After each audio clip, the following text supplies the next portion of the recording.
Transportation Committee Chair Deb Barber. It is Monday, January 24th, 2022. Before I call the meeting to order, I'd like to say a few things about how we'll conduct this meeting. I want to acknowledge that COVID-19 is causing us to alter our usual procedures. Due to the ongoing pandemic, Council Chair Zelli has determined that it is not reasonable or prudent to conduct in-person meetings at this time. Accordingly, Met Council members will participate in this meeting by phone or other electronic means, and this Transportation Committee meeting will be conducted under Minnesota Statute Section 13D.021.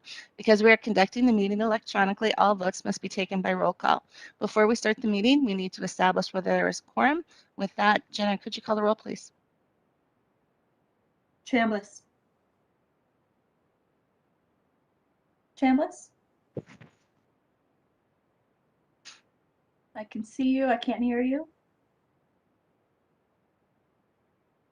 Councilmember Chambliss? Here. There we go. Cummings? Ferguson? Fredson? Here. Gonzalez? Here. Sterner? Here. Zirin? And Barber. Here. Having a quorum, we'll call to order the meeting of the Metropolitan Council Transportation Committee for January 24th, 2022. Our first order of business is approval of the agenda.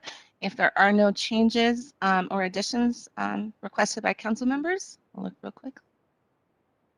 All right, we can determine the agenda is approved and move on to approval of the minutes, and it's approval of the January 10th, 2022 Transportation Committee. Did anyone have any changes or additions to the minutes? All right, seeing and hearing none, I'd entertain a motion to approve the minutes.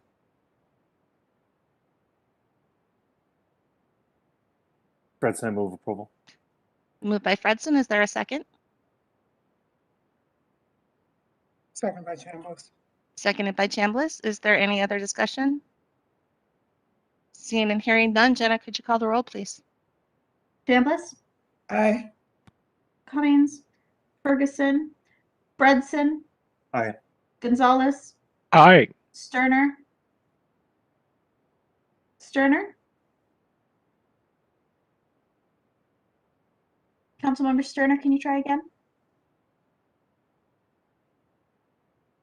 Looks like he's frozen. Zirin and Barber. Aye.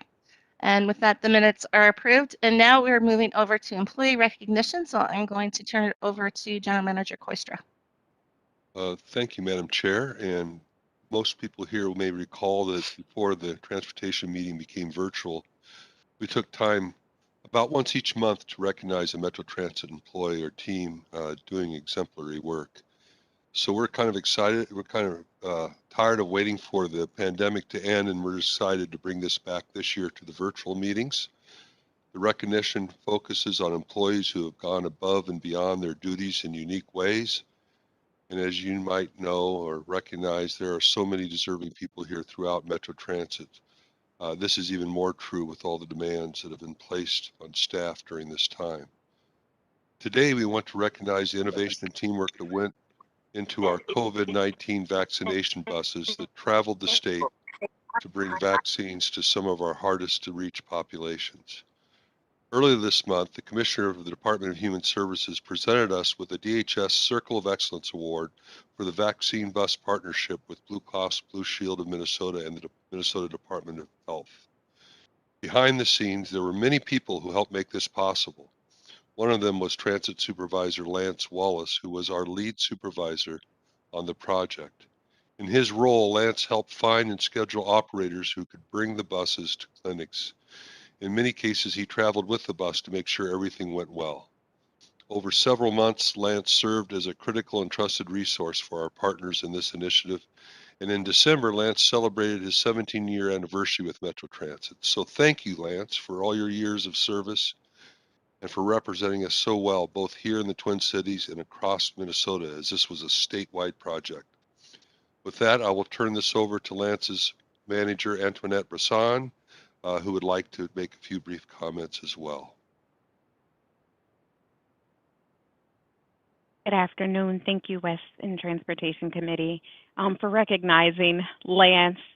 He has served as a go-to person for everyone on our team and is most deserving for the efforts and how he handled the vaccination buses, pulling together departmental SOPs, just becoming a strong voice and representing, making sure that Metro Transit and the council as a whole was successful in their partnership and continued partnership with MDH and Blue Cross Blue Shield. So again, thank you, and thank you, Lance, for your hard work.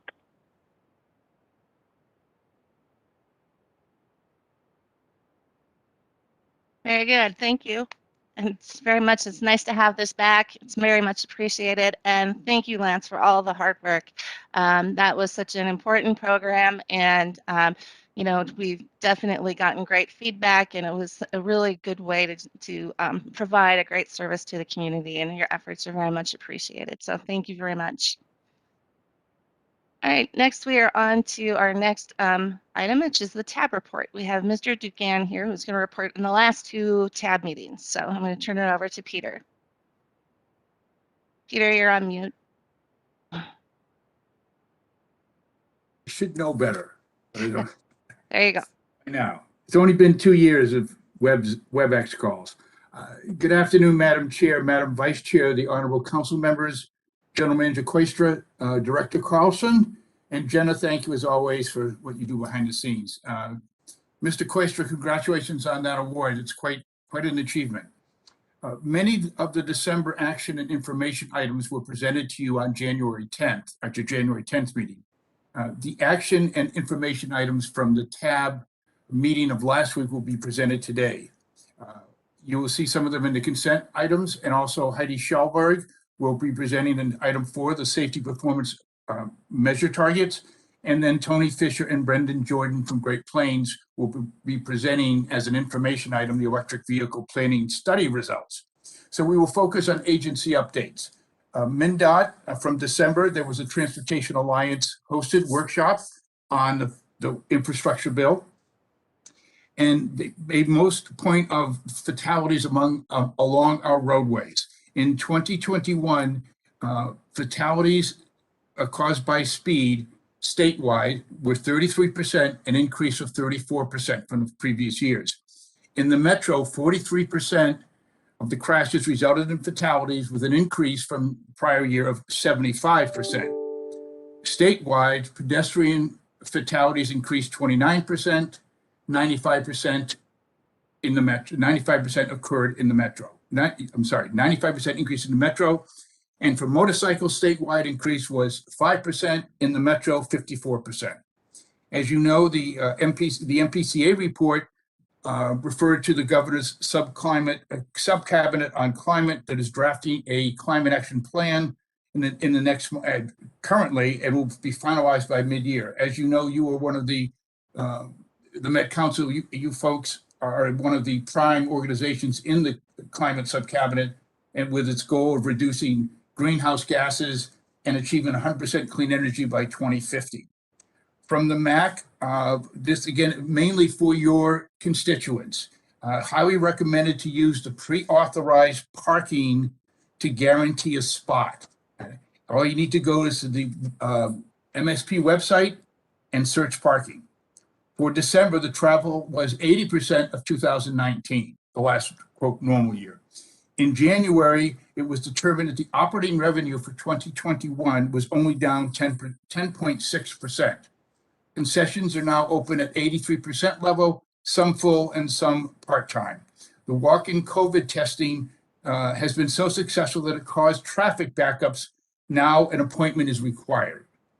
Regarding the authorization of a strike by the Teamsters, who represent the snowplow drivers, and the International Union of Operating Engineers, as I said, they voted to authorize a strike. The contract ended December 31st. The IUOE, the International Union of Operating Engineers, represents field maintenance operators, mechanics, and parts room technicians. As of January 16th, a tentative agreement has been reached. I checked today, but there's no vote been taken. And in regard to what you may have heard about 5G, I was fortunate enough to be able to go to Heidi Schallberg, a planner with your agency, and Russ Owen, the aviation planner with your agency, to get updated information. in general, the role of 5G is to increase data speeds and increase availability of common terms streaming. As of January 6th, as I'm sure you know from the news reports, Verizon and AT&T delayed the rollout at MSP for 2 weeks. The reason is this 5G is said to potentially affect the altimeter. And the crash avoiding systems track the aircraft at 2,500 feet of elevation or less. This could affecting the altimeter could impact the auto land and auto throttle features of the airplane. Mr. Owen was good enough to report that in all likelihood, so far the towers around MSP have not been converted, and if they are converted, it will affect mostly some aircraft, primarily smaller and regional jets, which will not be able to operate out of MSP until their altimeters can be certified. Next, from the chair's report, we have new appointments to the TAB, and in Ramsey County, generally, Trista Matas Castillo, Commissioner. She is in, Councilmember Chai Lee's district. For Citizen District B, Randy Maluchnik, former Commissioner of Carver, right, Deb? I think Carver, and that is in Deb's district. And in District C, and that would be Molly, that's District 5 and 6, Molly, and it's a vacant, was Andy Lewis was brought on as a TAB appointee. Also, although this was done by your agency, I just wanted to give you a couple of highlights of the demographic report that was presented to the TAB in January. Every county grew in from 2010 to 2020 census.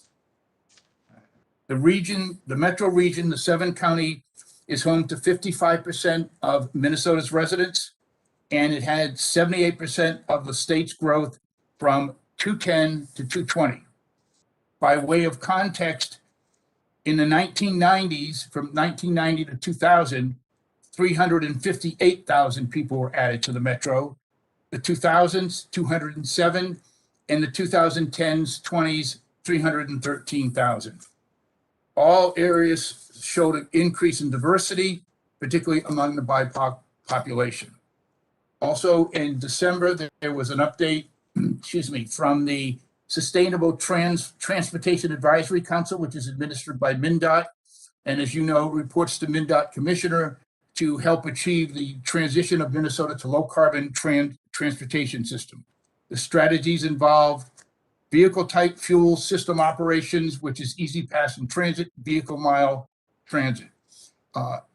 I also was able to, along with another TAB member, John Ulrich, participate in the Met Council's planning scenario workshops.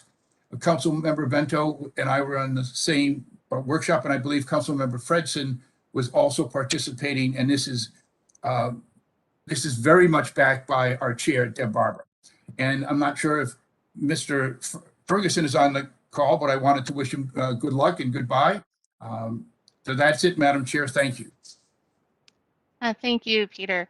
I do think Councilman Ferguson has joined us, but he's joined us by phone. So did anyone have any questions or comments for Peter? All right, seeing and hearing none. Thank you, Peter. Thank you, Chair. Absolutely. We're on to other reports. So we have MTS Director Carlson first. Thank you, Madam Chair. Last meeting, we began with a public hearing on the Transportation Policy Plan Amendment. The comment period on the amendment closes at the end of the hour, and as of this morning, we've received about 40 comments on the amendment. So some good responses, and in the weeks ahead, we'll be reviewing comments, and we'll bring the amendment as a business item for council approval sometime in the first quarter. This next item is underway across the council. It's not unique to MTS, but the FTA has notified the council it's conducting a triennial review, and this review assesses management practices and programs to ensure programs are administered in accordance with FTA requirements. So MTS, Metro Transit, and regional administration staff have been working diligently to fulfill the initial request for information and documents. As preparing these has been a big lift, I wanted to express appreciation for staff across all divisions, particularly our teams in MTS, for completing this important and time-sensitive work. Virtual on-sites for the triennial will be scheduled at a later date, yet to be determined by the FTA. And that's the update for me, Madam Chair. Thank you. Thank you very much, Charles. Are there any questions or comments from council members? All right, then I will turn it over to General Manager Koistra. Thank you, Madam Chair. So beginning with the COVID update, since the last Transportation Committee meeting on January 10th, we've had 192 cases of COVID reported by our employees. We have recorded 276 cases in the month of January through yesterday, which is the most of any month since the start of the pandemic. This is following the statewide trend. Since the start of the pandemic, we have now had more than 1,000 positive cases among our employees. So with just a few days to go this month has represented more than 25% of our total cases. Today, we have 80% of employees report being fully vaccinated. And like so many businesses and schools, staff shortages that already existed are being made worse due to the isolation and quarantine absences. As for us, this includes bus and train operators, facility maintenance workers, and police officers. Overall, the team responsible for employee scheduling, including dispatch and supervisory staff, have truly done an exceptional job to minimize service disruptions and carry out the critical work during this time. You may hear from constituents who have missed trips, but there are remarkable efforts behind the scenes every day to minimize these occurrences.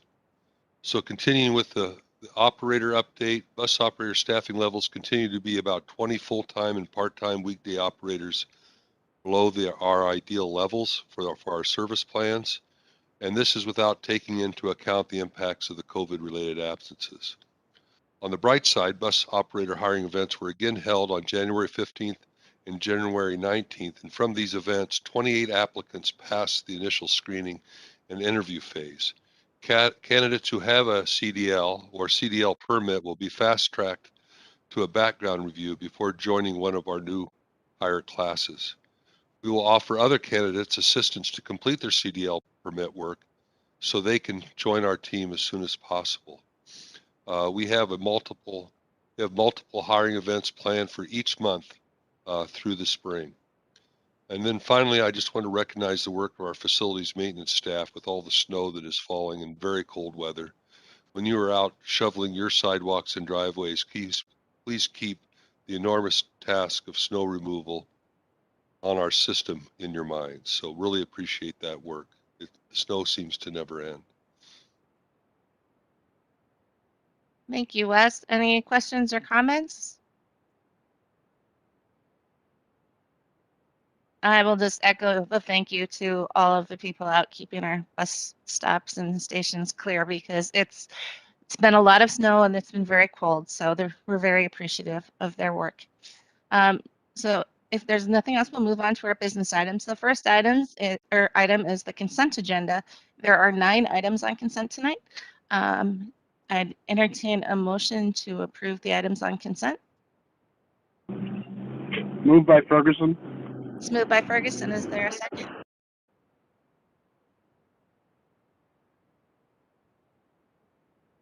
Fredson, I'll second. Seconded by Fredson. Is there any other discussion? Great, seeing and hearing none. Jenna, could you call the roll, please? Chambliss, Aye. Cummings, Ferguson, Aye. Fredson, Aye. Gonzalez, Aye. Sterner, Aye. Zirin, and Barber. Aye. With that, the consent agenda is approved. Now we're on to our non-consent items. The first is business item 2022-5, which is the zero emission bus transition plan adoption. We have Carrie Desmond here. Welcome. Thank you, Chair Barber.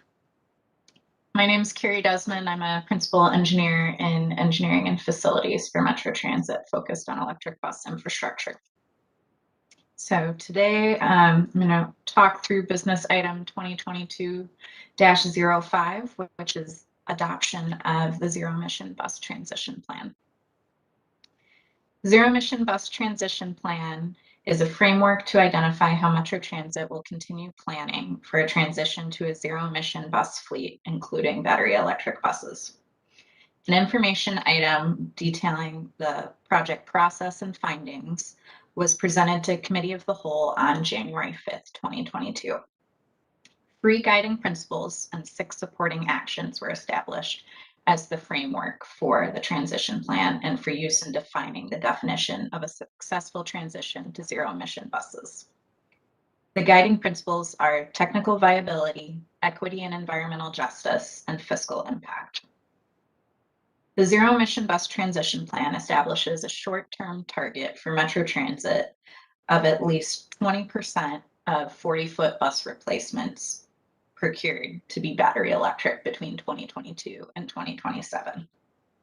Additionally, Metro Transit plans to update the council at least once per year on performance of the zero emission bus fleet and infrastructure, as well as update the capital and operating plans annually based on performance. Metro Transit also intends to host public engagement activities at least once per year on progress towards the plan. Metro Transit's developing the plan in accordance with Minnesota Statute 473.3927. The Zero Emission Bus Transition Plan will advance all 5 Thrive 2040 outcomes, including stewardship, prosperity, equity, livability, and sustainability. The legislature appropriated $250,000 in fiscal year 2022 for the Zero Emission Bus Transit Vehicle Transition Plan under Minnesota Statute Section 473.3927. There's no small business inclusion tied to this action, and the plan development included a robust process for community engagement, along with ongoing engagement with regional stakeholders. So the proposed action is that the Metropolitan Council adopt the Zero Emission Bus Transition Plan for submittal to the Minnesota State Legislature by February 15th, 2022, as required by Minnesota Statute 473.3927. And with that, I will take any questions. Very good, thank you. Any questions from council members? I'll just make a brief comment if nobody, I just want to echo, you've heard us say this in the other meetings, but really, really nice work on all of this. It's not only was it well thought out, but it's really important for us to have a good solid plan of how to move forward. And I feel like we've really done that. And so thank you for all the hard work. It's much appreciated. Anything else from other council members? All right, then I entertain a motion to approve business item 2022-5. This is Sterner. I'd make a motion to approve the item. It's moved by Sterner. Is there a second? Second by Gonzalez. Seconded by Gonzalez. Is there any other discussion? All right, seeing and hearing none. Jenna, could you call the roll, please? Chambliss, Aye. Evans, Ferguson, Aye. Fredson, Aye. Gonzalez, Aye. Sterner, Aye. Zirin, and Barber. Aye. With that, the motion carries. Thank you very much. Thank you, Carrie. Next, we're on to business item 2022-4, which is mobile column lifts for the Minneapolis bus garage. And not sure. Robert Rimstead here. There you go. Robert Rimstead's here to present. So thank you, Chair Barber and council members. Again, I'm Robert Rimstead with Engineering Facilities here to present the following business item. The business item is specifically for the purchase of mobile columns, but as we kind of wanted to give an update on the project, the last time we presented to the council on an information update was last May of 21, and a lot of progress on site has taken place. So I'm just going to run through this presentation here and kind of give an information update, and then we'll cover the business item at the end. So can everyone see the slide deck? Not yet. Okay. Greg, could you put up the slide deck?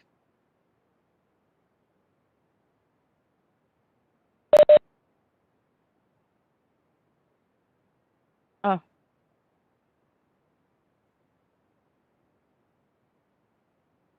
Yeah, I have it up here in front of me if you fine with me sharing my screen here. I'll pull it up here. Okay. Let's see here. I'll try to. Actually, let me zoom in here a minute here.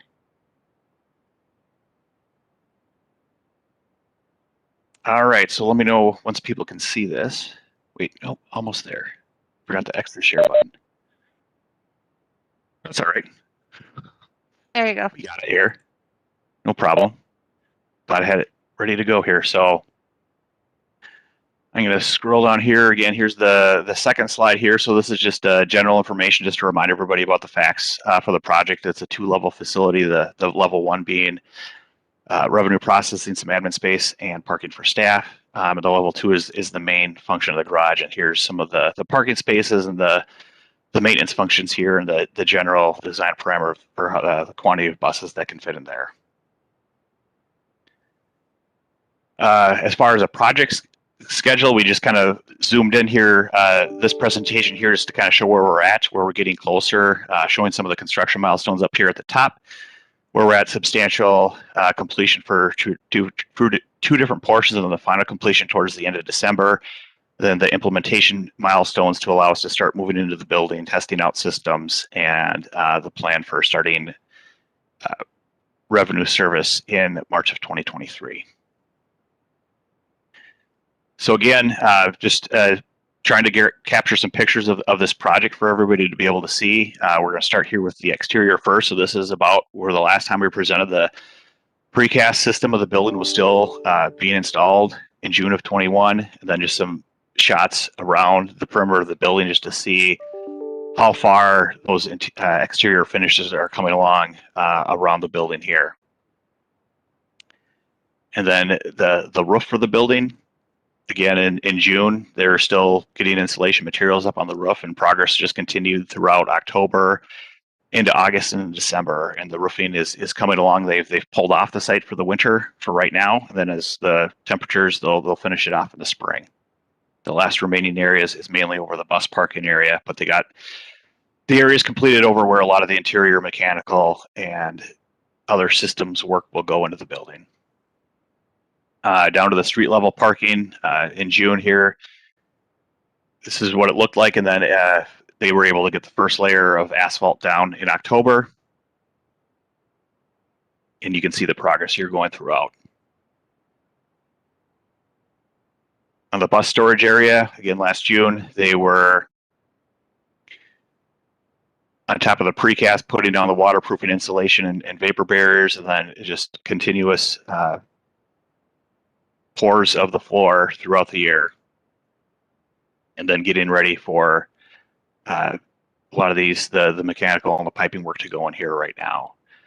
In the bus maintenance area, again, same thing with the precast, getting some of the pits ready to receive the bus lifts and hoists. And this is one of the deeper 3-post lift. This is more of the platform lift that will lift the bus up. And then here's those platforms starting to get installed as of December of this year. On the main level for some of the mechanical systems, up in this area on the top of this upper left is where a lot of this mechanical system goes in, and then there's pictures of additional duct work and piping going in. You can see in December it's starting to get a lot more crowded up there with all the systems that go in to support the building. The 2-story office space, or the administrative area that helps with bus operations and their daily service. Again, with the June and with the framing of it, getting a lot of the drywall and mud up, the painting and the cabinetry is going in, and some of the nicer interior finishes. We have a few nicer areas as people enter the building to try to have a little bit of nicer environment as people enter the building and take advantage of the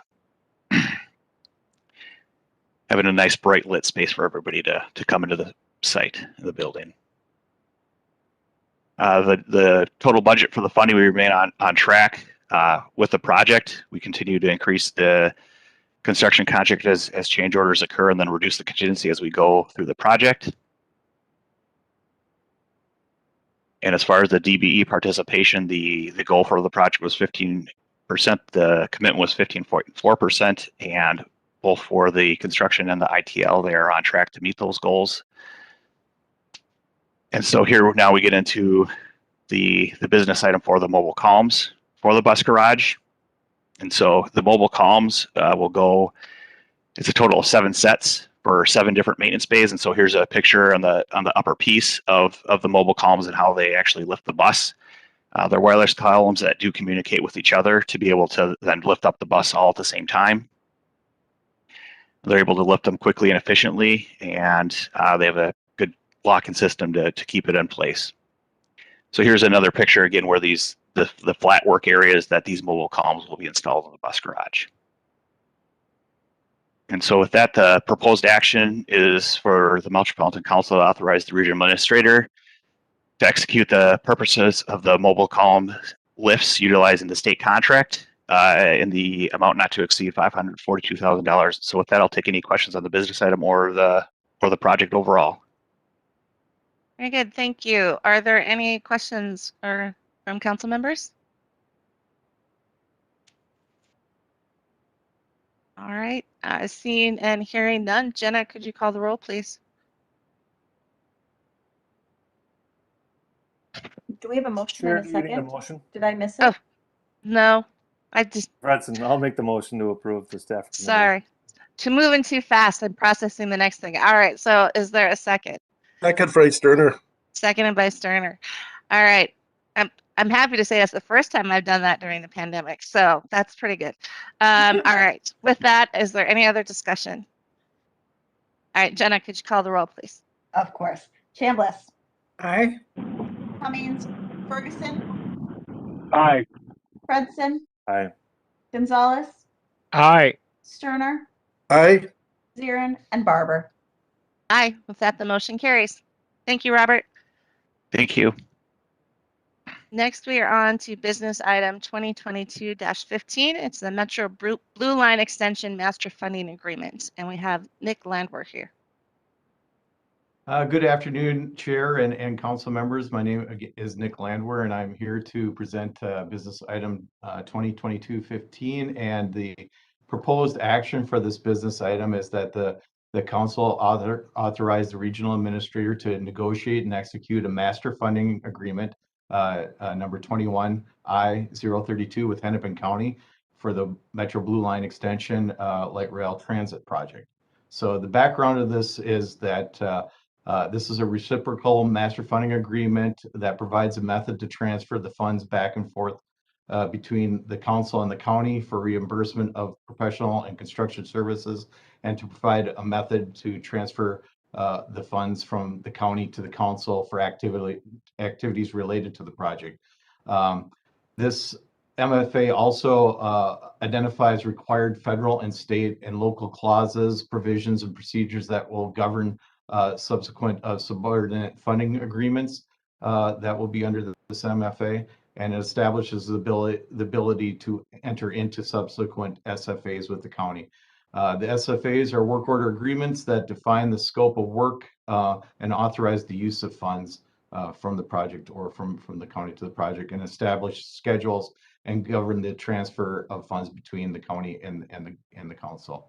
The council anticipates executing future SFAs with Hennepin County for staffing, design, and construction related activities related to the project. So since 2020, when the council and the county issued a joint statement to advance the project without using 8 miles of the freight railroad right away, the council and the county have been working together to explore community supported alignments that mitigate the use of that freight rail property.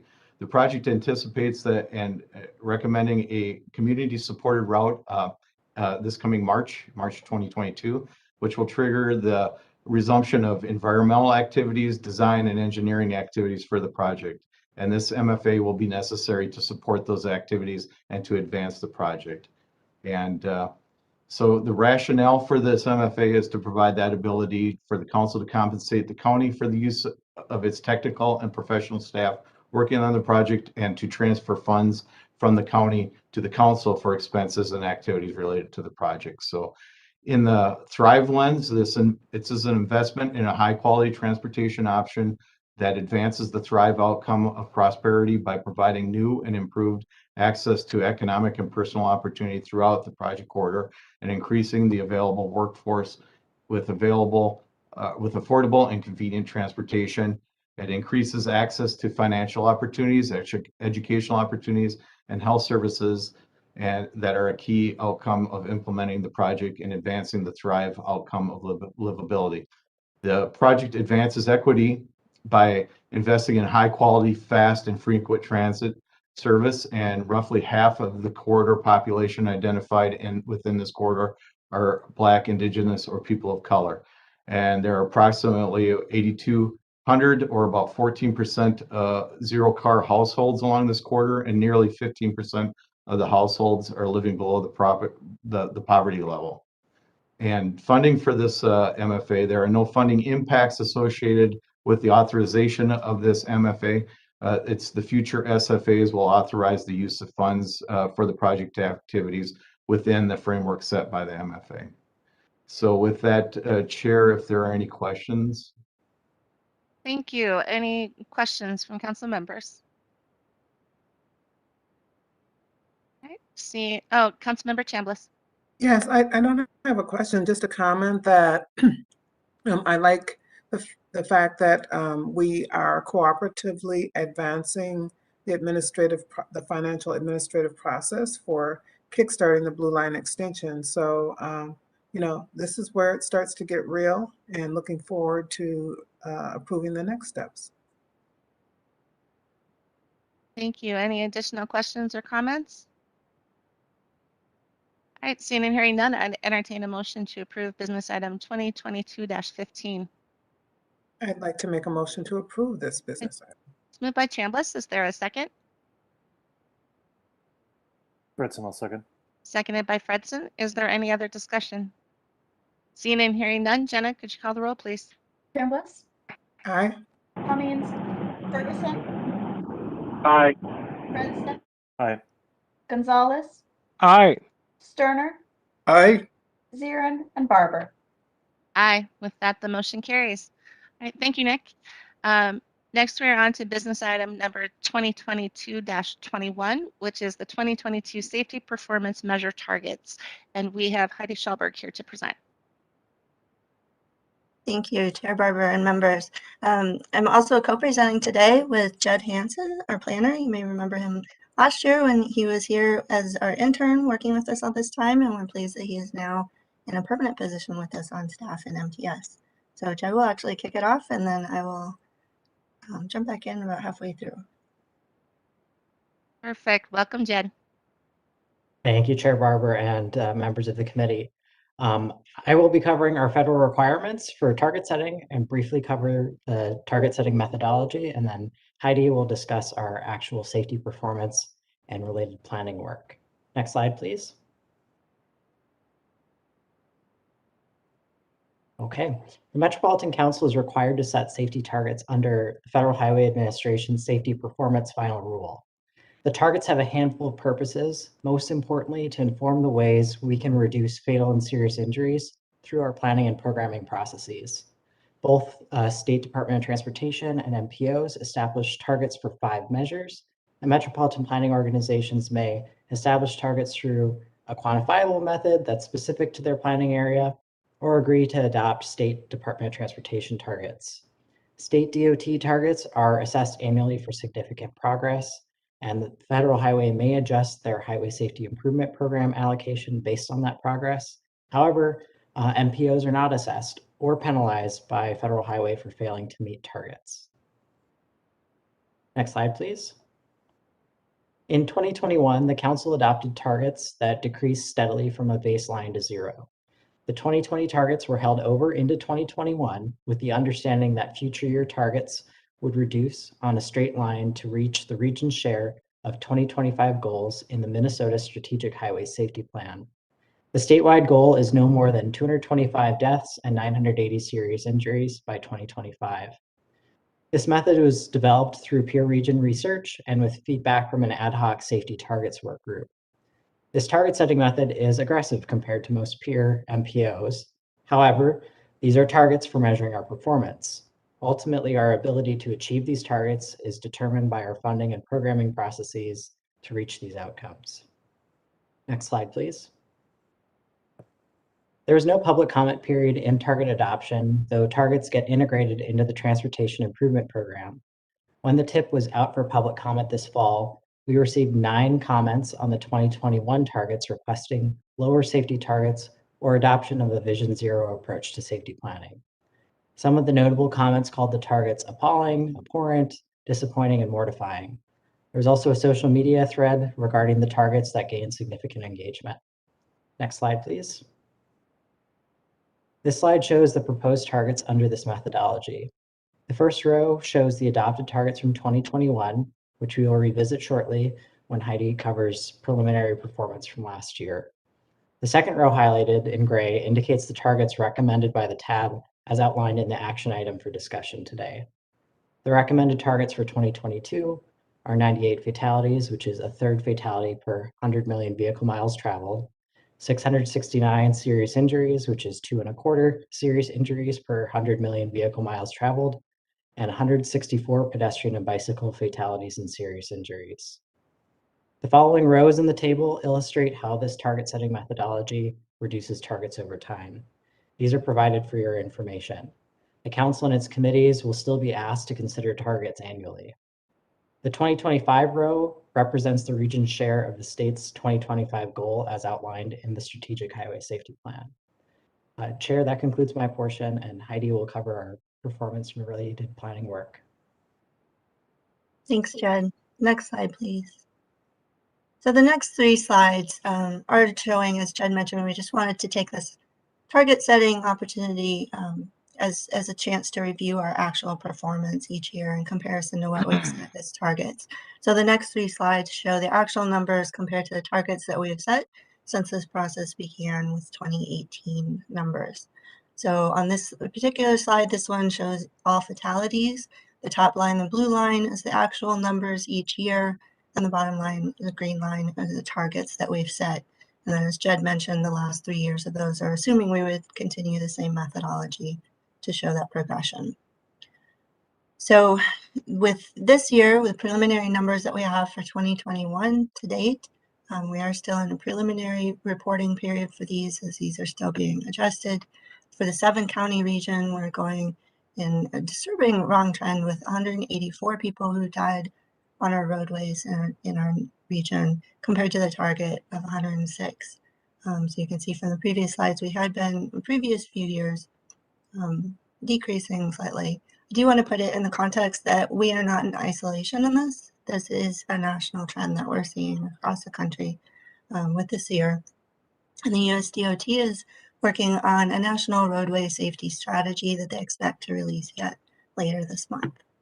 Next slide, please. So the serious injuries target, you can see with this, we are still expected to miss this target this year with our preliminary numbers showing 826 people seriously injured on our roadway systems throughout the region compared to their target, which was 738. This is a departure from the previous 2 years where we were slightly under our targets for those years from previous ones. Next slide, please. So the non-motorized fatalities and serious injuries performance measure that's required, I just want to emphasize these numbers are included in the numbers in those 2 previous slides for the total numbers. So this is really just kind of a subset that calls out the most vulnerable users on our roadway system. So it looks at bicyclists and pedestrians who have been killed or seriously injured in the past year. And this is a similar pattern of the past 2 years, previous 2 years to last year. We did come in slightly under on the targets for this measure, but with the preliminary numbers for 2021, we will be missing this target with 210 people biking and walking killed or seriously injured compared to our target would have been 181. Next slide, please. So with looking at comparisons, it can be useful to compare to an average, because you can see there is some fluctuation year to year. And so just not just looking solely at the previous year, but looking at an average of multiple years to use as a comparison. And so the slide is just kind of basically showing the all fatalities and the serious injuries with the pedestrian and bicycle numbers broken out separately as subsets of those numbers, so you can see the differences between the comparison between our 2021 preliminary numbers in the previous year, as well as the 3-year average. So there's a starker difference between 2021 and 2020, with a 59% increase in all fatalities and an 80% increase in pedestrian fatalities. When we look at the 3-year average, it's a little bit lower, but still an alarming increase, a 47% increase in all fatalities between that 3-year average and 37% increase on pedestrian fatalities. We are still seeing an increase as well on the serious injuries, though not to the same degree as the fatalities. Next slide, please. So the recommendations before you today and the resolution along with this business item, the committees before this one, from TAB through our technical committees, have supported continuing setting the methodology that we adopted last year, which, as Jed described, reduces our targets annually to work toward our region's share of the statewide goals on our way towards zero. Next slide, please. So the ad hoc work group that Jen mentioned did have 3 other recommendations. I want to clarify these are not part of the motion before you today, which is solely focused on adopting the 2022 targets. So we're taking these as staff direction to look for ways to incorporate these into our existing work or find other opportunities to address these. But we did want to make sure to convey these to policymakers. So the first, again, as Jed mentioned, MPOs are not officially reviewed by US DOT to see if we're meeting our targets or not. So our state DOTs may have financial implications if they're not meeting our targets. We don't have that review process at the federal level. However, the work group noted there's nothing stopping us as a region from creating our own framework to hold ourselves accountable. When we're not meeting our targets, how should we be making changes to ensure to address that need? So this could take different forms, such as increasing funding from the regional solicitation, but may also need some shorter term actions as well, just considering the timeline of when projects are actually built from the solicitation.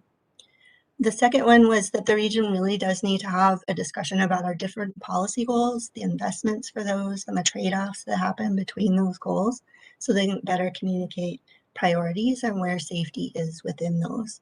So our work program for this year does include a study in preparation for our next transportation policy plan update to review our policy plan goals and have some engagement around those to look at updating them in preparation for the next policy plan. So this is something that could fit well potentially within that work. And then the third recommendation was to have a work group to review our regional solicitation criteria and the weightings used to make sure that those are emphasizing safety improvements that can help us address these safety targets focused on fatal and serious injuries. Next slide, please. And then just lastly, 2 of the things we're working on in MTS to help with the region to elevate this as an issue across all of our partners at all levels. We'll be wrapping up the pedestrian safety action plan work in the first part of this year. We looked at not just where crashes have happened, but trying to look at factors in those crashes to see where they may be more likely to happen across our network, identify some infrastructure countermeasures and other programmatic recommendations for the council. Our second study will be kicking off later this year, in the second part of this year, and that would focus on all vehicle crashes, and then would include bicycle and vehicle crashes as well, whereas the ped safety one is just focused on pedestrian and vehicle crashes. So we are beginning to scope that out this month. I will say that TAB had significant discussion about this item at their meeting last week, and they were very interested in seeing more information, such as more detail about factors like weather and roadway conditions, relationship to transit ridership. And so some of that more detail would likely be included in this type of study that we'll be doing. We also did have TAB member interest in that work group that I had mentioned. That was one of the recommendations as well. Next slide, please. And with that, we'd be happy to answer any questions you might have. Otherwise, we would ask for your support in the recommendation on the targets for 2022.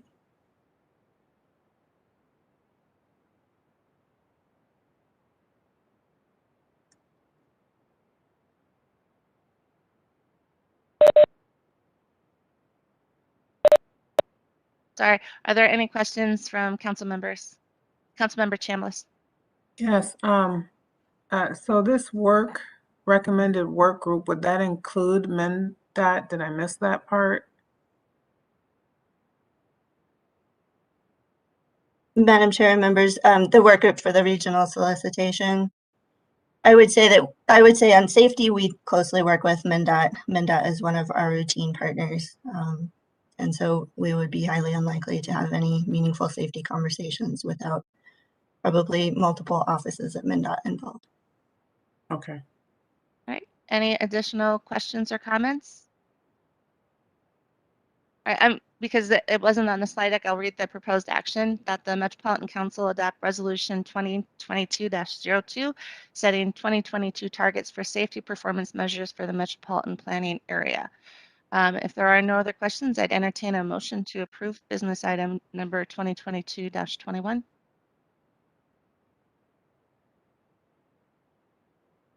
President, move approval. Moved by Fredson. Is there a second? Second by Sterner. Second by Sterner. Is there any other discussion? Seeing and hearing none, Jenna, could you call the roll, please? Chambliss, Aye. Cummings, Ferguson, Aye. Fredson, Aye. Gonzalez, Aye. Sterner, Aye. Siren, and Barber. Aye. With that, the motion carries. Thank you very much, Heidi and Judd. And we're on to our final business item, which is the same week item as business item number 2022-22, administrative modification number 1 to the 2040 Transportation Policy Plan. And we have Steve Elmer here to present. Thank you, Madam Chair. I would just like to start by reminding the committee that the background info for this business item was presented at the last committee meeting on January 10th. So I'll be relatively brief with my remarks today. So in 2021, we implemented a formal process, or a set of processes actually, whereby local government agencies had the opportunity to update one or more of 3 transportation modal networks that are already established within the TPP based on recent updates to their local plans. And the 3 networks are the Regional Bicycle Transportation Network, or RBTN, Regional Bicycle Barriers, and Regional Truck Freight Corridors.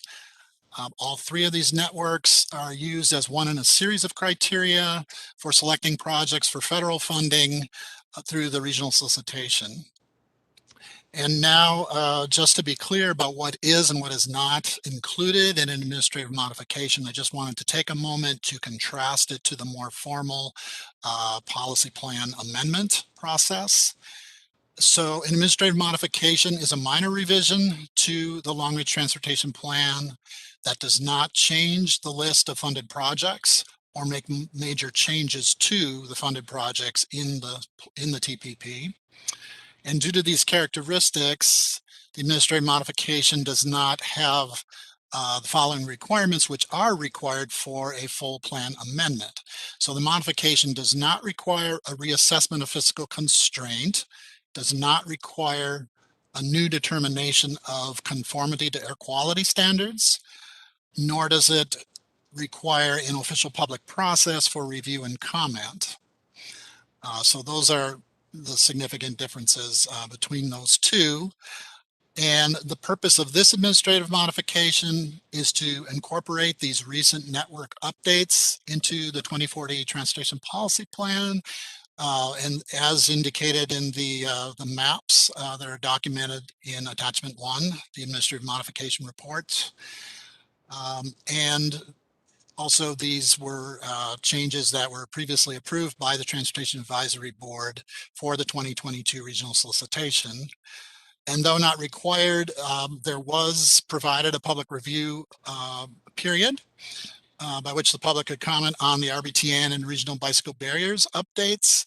And those results are also included in the attached public comment report, which is also related to the proposed action. And with that, I will read the proposed action. It is that the Metropolitan Council approve administrative modification number 1 to the 2040 Transportation Policy Plan to incorporate the Regional Bicycle Transportation Network, Regional Bicycle Barriers, and Regional Truck Freight Corridors networks as revised through the 2021 update process, and to accept the associated public comment report. So with that, I we'll turn it back to you, Madam Chair. If there are any questions or needed clarifications, I can help with that.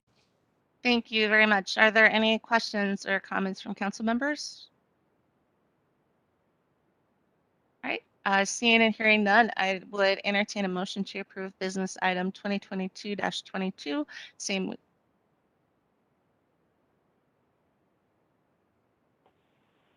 Fredson will move approval. Moved by Fredson. Is there a second? Ster- Seconded by Sterner. Is there any other discussion? All right, seeing and hearing none. Jenna, could you call the roll, please? Chambliss, Aye. Cummings, Ferguson, Aye. Fredson, Aye. Gonzalez, Aye. Sterner, Aye. Zirin, and Barber. Aye. With that, the motion carries. Very good. Thank you, Steve. Thank you. And then we are done with our business for the evening. So I would looking at the agenda, I would say, well, for sure the same week, item number 5 will have to go non-consent to the full council. And then I thought the other one we should is business item 1, the zero emission bus transition plan. And there's no other objections. You guys agree with that? Yep. Okay, perfect. We will go with that. Now we're on to our information items for the evening. We have the semi-annual FTA DBE report to FTA, and I believe we have Ashanti Payne here to present, and Trina Bolton. Thank you, Madam Chair. Good evening, council and committee members. Ashanti Payne, Assistant Director with the Office of Equal Opportunity, and I am joined by Trina Bolton, who performs many of the activities associated with our FTA-funded procurements from a regulatory and compliance standpoint.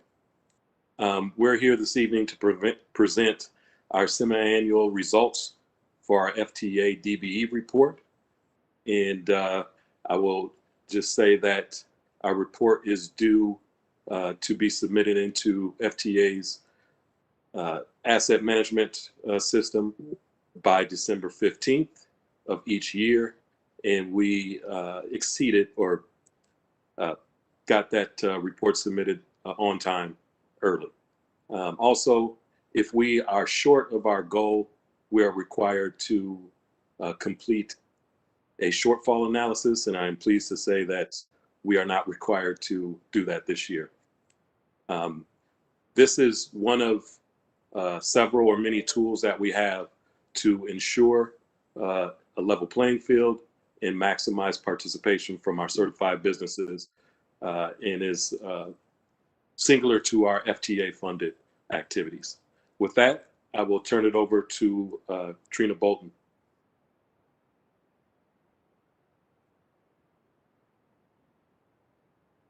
Thank you, Ashanti. Good afternoon, Madam Chair and committee members. Next slide, please. So this is some overall information. DBE applies to any project that receives part or whole federal funds. It includes construction projects, architecture and engineering, and professional technical contracts. We are required to do analysis and establish a 3-year goal, which is referred to as our triennial goal. Our goal for federal fiscal years is 2021 to 2023, and it is 14%. Project-specific goals are established by the small business unit staff and light rail transit members. We report this utilization to FTA on a semi-annual basis, and the achievement is measured against the contracts that were awarded over those federal fiscal year periods. Next slide, please. So this is the DBE utilization by award. It includes the June report towards the top of the slide with the reporting period of October 1st, 2020 through March 31st, 2021. The December report is in the middle of the slide with the reporting period of April 1st, 2021 through September 30th, 2021. And the combined total for 2021 is at the bottom. In December, 5 DBEs were awarded prime contracts, and a total of 32 contracts were awarded to DBEs. The total dollars to DBEs is 8.4%, or approximately $2.7 million. Combined with the June report, we achieved 14.02% that was awarded to DBEs last year. Next slide, please. This is the contract types that were awarded in December reporting period. This includes both non-DBEs and DBEs, and there were awards to professional services and construction, and we did not have any master contract or subrecipient awards. Next slide, please. And this is how the December report was broken down by gender and ethnicity. Some of the points that stand out in the contract are no awards excuse me, to Black, Hispanic, and subcontinent Asian women. On a positive note, there was some equitable distribution of dollars between women and men. Next slide, please. So what were some of the big contributing factors to this report? It was the Beeline traffic and transit advantages evaluation, a professional services contract for almost $8 million, which was about 23.65% of the dollars awarded. And this was 17%, or this had a 17% DBE commitment.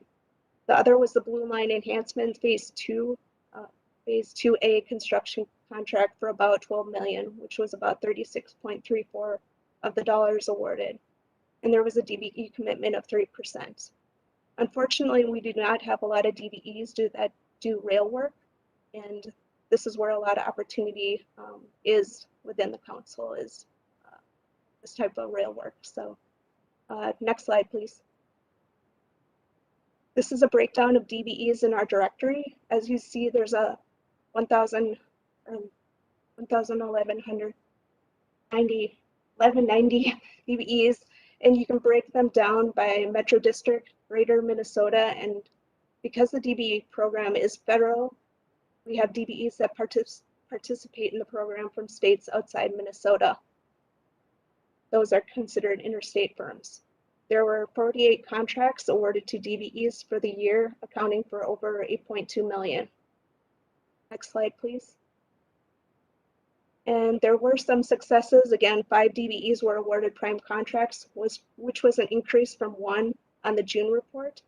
The other was 2 Asian Pacific women firms were awarded contracts, and there were not any contracts awarded to them or women firms in the June report. And with that, next slide, please. I will send it back to Ashanti, and he's gonna go through the last slide. Thank you. Thanks, Trina. As Trina presented, we did achieve our goal. However, we are not just focused on compliance in regulation. We also have a keen eye towards equity. So we've already begun the work to identify where we do have gaps. One of the things that Trina pointed out is that, the lack of contracts from women of color.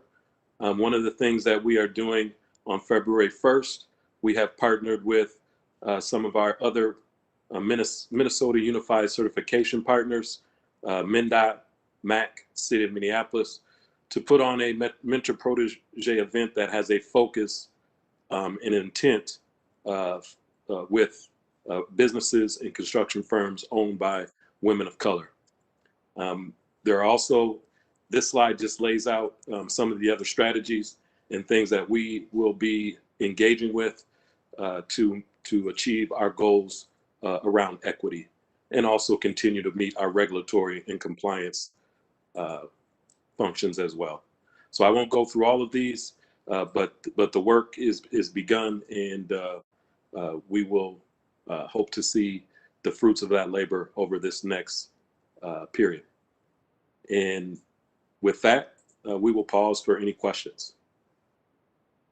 Thank you. Are there any questions, comments from council members?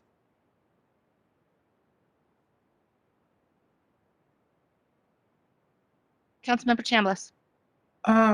When will we get more detail about the improvements that were just listed? Hopefully, well, we would welcome the opportunity to come back to this committee and present any updates on our work.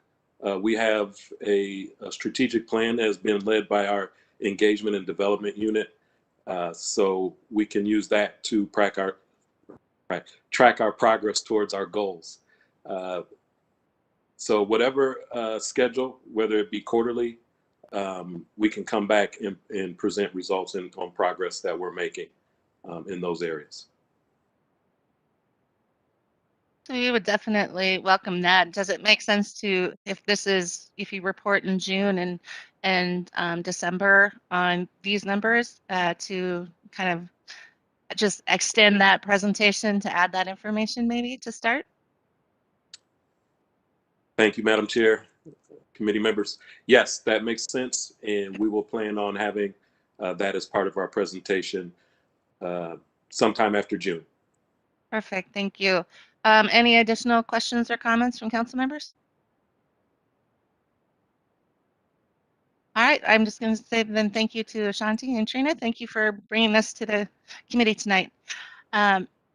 On to our last information item. It's the electrical vehicle planning study results, and we have Tony Fisher from MTS and Brendan Jordan from the Great Plains Institute joining us tonight.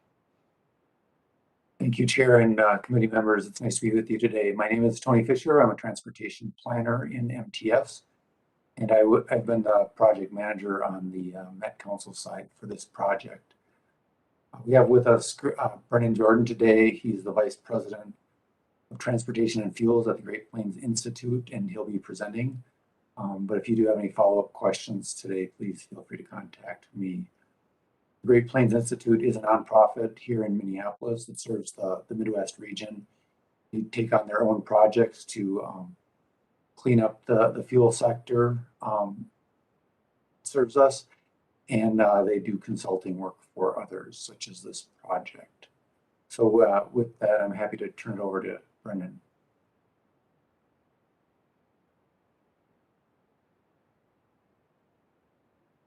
I know Brendan was going to try to phone in, so I'm not certain that technology was going to work. But I can take over if he's not able to connect.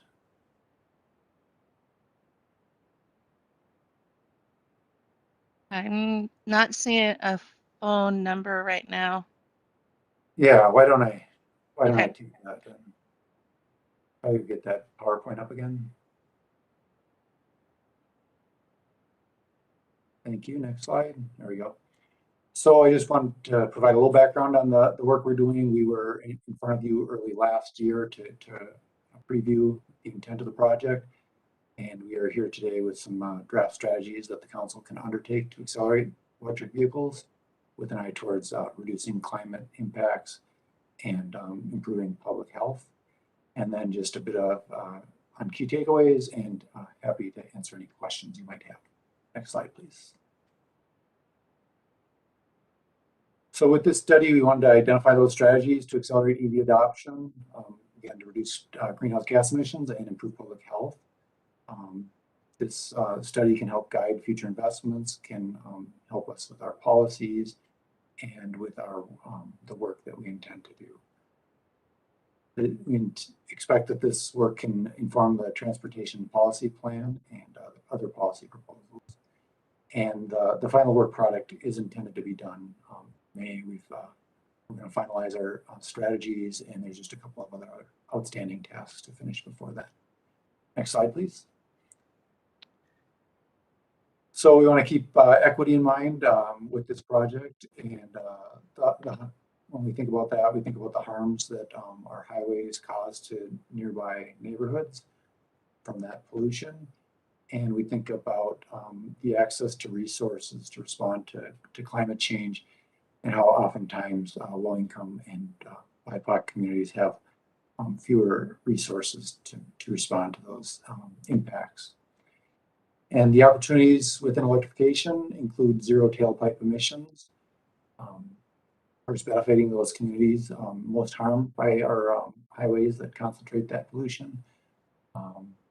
And we'll see later that doesn't mean zero pollution, but zero tailpipe emissions in those communities near these highways. Of course, central to electrification is the reduced greenhouse gas emissions. And that can further reduce those harms of those vulnerable populations. And then Currently, there's still some upfront added costs to electric vehicles. Those numbers are coming down and more in line with traditional gasoline vehicles. But even today, there are lower fueling and operating costs for drivers. So it can be a source of reduced transportation costs for public. And then we have some equity focused strategies, but we want to keep in mind how important it is to think about equity with implementing all the strategies. There's always opportunity to do things well or less well when it comes to equity. Next slide, please. Hey, Tony, there is a phone number on here now. Do we want to see if that's Brendan? Sure. I'm checking. Brendan, have you been able to join us?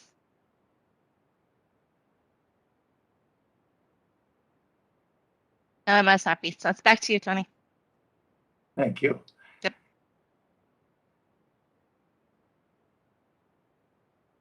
Great. So I kind of previewed this slide a little bit. This shows the reduction in greenhouse gases of electrification under different electrification generation mixes. And so here you can see the MISO regional grid is kind of the Midwest area, Minnesota average, Xcel Energy, and some other utility providers. Even under today's electricity generation, there are large reductions in greenhouse gases from electrification. And as those productions become cleaner and cleaner, getting towards 100% renewable, we can expect to see up to 95% reduction in greenhouse gases from electrification of transportation. Next slide, please. So there's some work that's been done and being done that support these strategies. We've done some analysis on travel patterns. We've done some fleet-specific analysis just because of the concentration of vehicles in a fleet and the concentration with a smaller number of decision makers. We're looking at the number of charging stations existing in the Twin Cities and those needed for a few different scenarios in the future. And we're doing some work around use cases where we just start to think about the variety of cases that people live in and how EVs fit or don't fit with the way people live in the Twin Cities. So we can think about the strategies that can help them. Next slide, please. And the next slide. So we did develop these strategies back in October. We've gone through a few iterations with these, but this slide just wants to highlight that we've been in front of TAB and TAC and TAB subcommittees, mostly in January, and finishing that up in February. Next slide, please. So the strategies are broken into 4 buckets, so there'll be 4 slides. This slide talks about the need for charging infrastructure and the roles that we might play in that. And some of these strategies, we could be leaders, we could be partners, or we could be primarily funders of different strategies. So they're further broken down into those categories. So there's interest in the regional solicitation and what is possible within the regional solicitation given federal money restrictions and given our own guidance and scoring in the regional solicitation. So clarifying that can be helpful to potential applicants. We could do some work to increase the visibility of electrification in the Livable Communities Act grants. Charging stations are an eligible activity. However, that hasn't been highlighted, and that contact with developers might be another opportunity to just share some additional information with them. There's space to really tell the electrification story and the transportation policy plan and the regional development guide and how that fits in with other greenhouse gas reduction strategies. And then there could be a project to look at opportunities to support charging infrastructure in affordable housing. We talked about the reduced operating and fueling costs, and there's a concern that buildings built without at least the conduit for the charging stations are really going to be left out as gasoline vehicles become less common, and more people are taking advantage of electrification. Hey, we Tony. Sure. Oh, Brendan. Hey, this is Brendan. I finally figured out how to unmute myself. I'm sorry, I've been here speaking into the void. I'll let you keep going. You're doing a good job, but I am on. Okay. And yeah, I'm glad you're here, Brendan, especially for any questions that come up. So in that second column there are federal opportunities, utility opportunities for funding, and we can play a role just in clarifying some of that for our local partners. There's need for model ordinances. Some of our cities have taken on the task of developing parking ordinances for electric vehicle charging, and it is not without complexity. And then there is a definite need for DC fast charging. So that's the quickest type of charging where really you can pull up for 20 to 30 minutes at a grocery store or other location where you might want to be for a short period of time and get most of it charged that way. And then we talked about a strategy to develop programs or incentives that promote charging in multi-unit dwellings. This came from the Solar for Vouchers model, so that there was interest in seeing if there was something that could be done in this space along those lines. Next slide, please. So we need public charging, and we need vehicle availability, and that includes costs of those vehicles. So we talked within the electric vehicle availability group, we talked about are there ways that we can help identify financial support for EV car sharing programs, such as the St. Paul, Minneapolis Our Car Xcel Energy partnership? Is there a space to do more in that area? We talked about looking at our own electric vehicles, and this is separate from Metro Transit's zero emission bus transition plan. Really, with this project, we were focused more on the light duty sector vehicles. You'll see in the second column, we did reference the zero emission bus transition plan. We don't want to ignore that, but this was mostly focused on that light duty sector. The third box in that first column, though, points to our metro mobility fleet and potential for electrification study there. And that's actually work that might be coming out of zero emission bus transition plan and might be coming forward sooner than we had thought. And then pointing to community development's work that they've done on sharing GIS data to help people grapple with equity and place-based investments. We thought there might be space for some data layers around electrification that could be helpful. And so that second column is really the Metro Transit zero emission bus transition plan. So I'll jump to that last column there. And that's really about connecting cities and counties to available state, federal, and utility funding. You saw that under charging, but that's also can play a role in vehicle availability. Next slide, please. So another bucket of strategies is really communication. There's a need for a lot of information for the public and for our partners. So we talked about developing, disseminating marketing materials specifically developed for and representing targeted communities. We talked about enhancing our web page. Currently, our electrification web page really is centered around this project, and it could be broadened out to not to reinvent the great work that other people are doing in the space, but really to package that and point people to those resources. In the second column, there's space to help with a program that MnDOT and Great Plains Institute are developing called the EV Ready Certification Program. That's something we could partner with them on. And there's space to work with affordable housing providers and other organizations to educate their residents, just recognizing we can see a number of people in the same place. Be efficient that way. We want to continue coordinating with other partners, state agencies, nonprofits. We do that. We are a member of Drive Electric Minnesota that Great Plains Institute does operate, and it brings together automakers and nonprofits and manufacturers of charging stations. So that's a great place so that our efforts are coordinated with others. There are state agencies meeting, and we get to participate in some of those conversations around electrification at local government. And there's a question if there's a need to convene local government partners to really center a conversation around electrification and the equity concerns and opportunities. And last but not least in this, one of the best ways to really get people comfortable with the new technology is for them to see and feel it through local ride and drives, an opportunity where they can ask questions of somebody who drives these vehicles.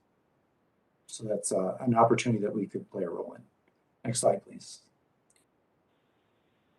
So there are a number of areas we didn't think we could make specific recommendations on, but that were probably worth exploring further. We could look into e-bikes and e-scooters and the opportunities to reduce VMT there.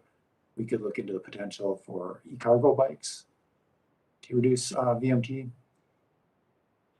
And in the equity space, there's probably always an opportunity to understand better those impacts and opportunities around EVs in our current situation and in the future. And then pointing to a project we have coming up, we do need better metrics to measure the greenhouse gas reduction impacts of electrification projects and transportation more generally. And then it was in the news for a little while that first responders were struggling to respond to some of these electric vehicle crashes. They can cause some pretty dramatic fires that are very difficult to deal with.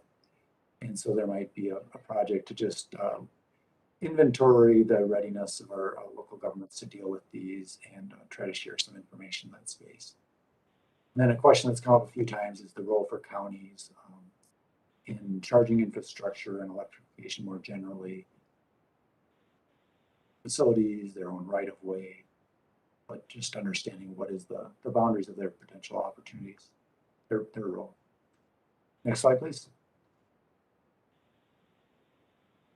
So electrification can definitely be a large part of reducing greenhouse gas emissions. It is not intended to replace other strategies such as VMT reduction and biofuels, other types of fuels, but it can be a big part of that puzzle. There are inherent equity opportunities built into electrification, and I think with some work there are additional opportunities to advance equity. And there's a need for greater policy intervention, funding, resource sharing, and education. And the council can play a role as government. Next slide, please. Happy to answer any questions, and glad Brendan's here to help with that.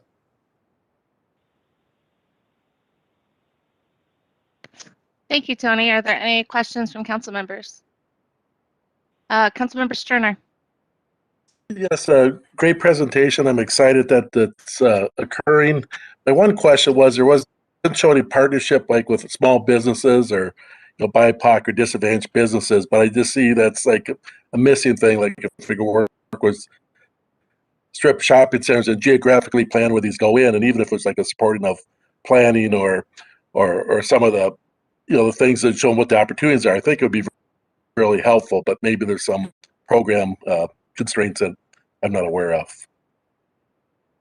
Sure, council members. We didn't get into the details of how potential funding would be distributed, but I think you're right that there's a lot of space when we think about equity to channel some of those funds.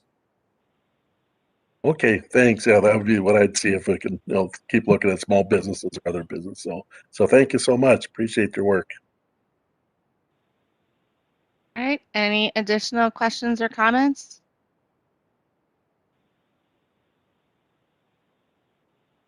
All right. Well, thank you, Tony and Brendan, and look forward to hearing from you in the near future, it sounds like. So, all right, that concludes our business for the evening.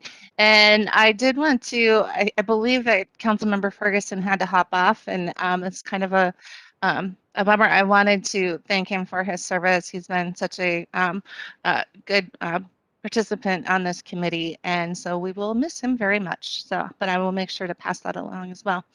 So just a final run through, if there's anything from any other council members. All right. If we're not, then we can be adjourned. Have a good evening, everyone.